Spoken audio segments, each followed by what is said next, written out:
Ukraine में रूसी हमलों में आई शिद्दत। रिपोर्ट के मुताबिक रूसी अफवाज दारुल हुकूमत कीव से महज 25 किलोमीटर दूर कई शहरों में बमबारी, अवाम में खौफ और हरास का माहौल। लेकिन सदर ने कहा दारुल हुकूमत पर हमला एक टर्निंग पॉइंट, कुछ ही दिनों में रूसी फौज से आज़ाद कर लेंगे अपनी ज़मीन। रूस ने अब यूक्रेन में एक मस्जिद पर भी की गोलाबारी। 80 से ज़ायद अफराद मस्जिद में लिए हुए थे पनाह। फिलहाल हमले में हुई अमवात के सिलसिले में कोई इत्तला नहीं। दिल्ली हाईकोर्ट ने निज़ामुद्दीन मरकज़ में मस्जिद के पूरे अहाते को खोलने से मुताल्लिक़ दाखिल अर्जी पर की समाअत। अदालत ने मरकज़ को 14 मार्च तक अपना रुख वाज़ेह करने की दी हिदायत। मार्च 2020 को कोविड के फैलाव के बाद बंद कर दी गई थी मस्जिद। 2 साल बाद भी मस्जिद के पूरे अहाते को खोलने की नहीं है इजाज़त।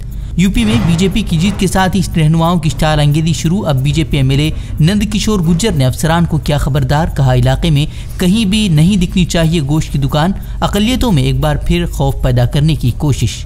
अधिकारियों को मेरा कहना ये कि तुरंत मांस की दुकान शाम तक एक भी ना खुल जाए, मांस का होटल ना खुल जाए बिना परमिशन के। कोई भी ओयो होटल, कोई गलत काम, असत्ता, अफीम, चरस, लॉ एंड ऑर्डर ऐसा हो कि लोग गर्व करें जैसे 5 साल रहा है। ओडिशा में बीजेडी के सस्पेंड लीडर ने ब्लॉक सदर ओहदे के लिए जारी इंतखाबात के दौरान बीजेपी हामियों पर चढ़ा अधिकार। पुलिस एहलकारों समेत कई अफराद जख्मी। मुश्तइल लोगों ने मारपीट कर बीजेडी रहनुमा को पहुंचाया अस्पताल। यूपी में बीजेपी की जीत के साथ ही शरपसंदों के हौसले बुलंद। अब लखीमपुर खीरी कत्लेआम के अहम गवाह सरदार दिलजोत सिंह को दी गई जान से मारने की धमकी। कांग्रेस की तनकीद, कहा योगी हुकूमत को आवाम की हिमायत हुई है हासिल, लेकिन मुजरिमों को नहीं मिला गवाह को मारने का हक। अब अलीगढ़ पहुंचा हिजाब तनाज़ा। अलीगढ़ के धर्म समाज कॉलेज के बाद अब श्री वार्ष्ण कॉलेज में भी बाहिजाब तालिबात को क्लास में दाखिल होने की नहीं मिली इजाज़त। हिजाब के बगैर बैठने या फिर कॉलेज से बाहर जाने को कहा गया। कर्नाटक में हिजाब की इजाज़त को लेकर दाखिल अर्जी पर हाई कोर्ट ने महफूज कर लिया है फैसला। त्रिपुरा से सामने आई दिल दहला देने वाली वारदात। एक खातून ने सर कलम कर मंदिर में रखा 50 साला शौहर का सर। घर वालों के मुताबिक नफ्सियाती बीमारी में मुब्तला थी खातून, किसी तांत्रिक के पास चल रहा था इलाज। 5 रियासतों में मिली करारी हार पर कल शाम 4 बजे कांग्रेस वर्किंग कमेटी की अहम बैठक।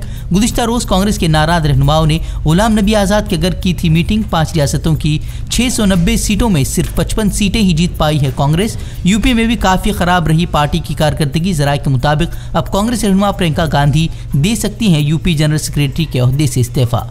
आज चंडीगढ़ राजभवन में आप लीडर भगवंत मान ने गवर्नर से की मुलाकात, सरकार बनाने का दावा पेश किया। 16 मार्च को भगत सिंह के गांव में भगवंत सिंह सीएम ओहदे का उठाएंगे हलफ। दिल्ली के गोकुलपुरी की झुग्गी झोंपड़ी में आतिशज़दगी, 30 झुग्गियां जलकर खाक, 7 अफराद झुलस कर हलाक, कई अफराद जख्मी। वज़ीर आला केजरीवाल ने हादसे पर जाहिर किया अफसोस। रूस पर आलमी ममालिक की पाबंदियों के बाद रूसी सदर ने पाबंदी आयद करने वाले ममालिक की अशिया की नकल करने को कानूनी अमल करार दिया। कहा अब कोई भी कंपनी उसे गैर कानूनी बताकर मुआवजा तलब करने का नहीं कर सकती दावा।